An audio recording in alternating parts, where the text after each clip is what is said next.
ഈ ഒരു ടൂൾ ഉപയോഗിച്ചുകൊണ്ടാണ് സമ്പന്നർ കൂടുതൽ പണമുണ്ടാക്കുന്നത്. സാധാരണക്കാർ എന്തെങ്കിലും ബിസിനസ് തുടങ്ങാൻ ആലോചിച്ചാൽ തന്നെ പണമില്ലാത്തതുകൊണ്ട് ആദ്യം ഏതെങ്കിലും ജോലിക്ക് പോവാൻ തീരുമാനിക്കും. പിന്നീട് പണം ഉണ്ടാക്കിയ ശേഷം റിസ്ക് കാരണം ബിസിനസ് ചെയ്യാനുള്ള പദ്ധതി ഉപേക്ഷിക്കുകയും ചെയ്യും. പിന്നെ വീട്, കാർ എന്നിവയൊക്കെ വാങ്ങാൻ ലോൺ എടുക്കുകയോ മറ്റാവശ്യങ്ങൾക്ക് വേണ്ടി ക്രെഡിറ്റ് കാർഡ് ഉപയോഗിക്കുകയോ ഒക്കെ ചെയ്ത് കടക്കെണിയിലാവുകയും ചെയ്യും. പക്ഷേ സമ്പന്നരായ ആളുകൾ ബിസിനസ് ചെയ്യാൻ വേണ്ടി മാത്രമാണ് ലോൺ എടുക്കുന്നത്.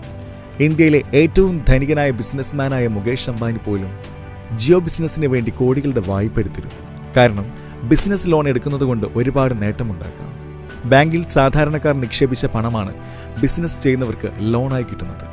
അവർ ബിസിനസ് ചെയ്ത് ലാഭമുണ്ടാക്കിയ ശേഷം ഇത് തിരിച്ചടക്കും. സാധാരണക്കാർക്ക് വളരെ കുറച്ച് പലിശ മാത്രം കിട്ടും. ഇനി ബിസിനസ് ചെയ്ത് പരാജയപ്പെട്ടു പോയാലും ബാങ്ക് ആദ്യം നിങ്ങളെടുത്ത ലോൺ റിക്കവർ ചെയ്യാൻ നോക്കും.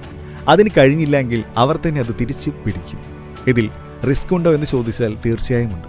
പക്ഷേ ജോലിക്ക് പോകുന്നതും ഒരു റിസ്ക് തന്നെയാണ്. റിസ്ക് ഉള്ളതുകൊണ്ട് ബിസിനസ് ചെയ്യാതിരിക്കരുത്.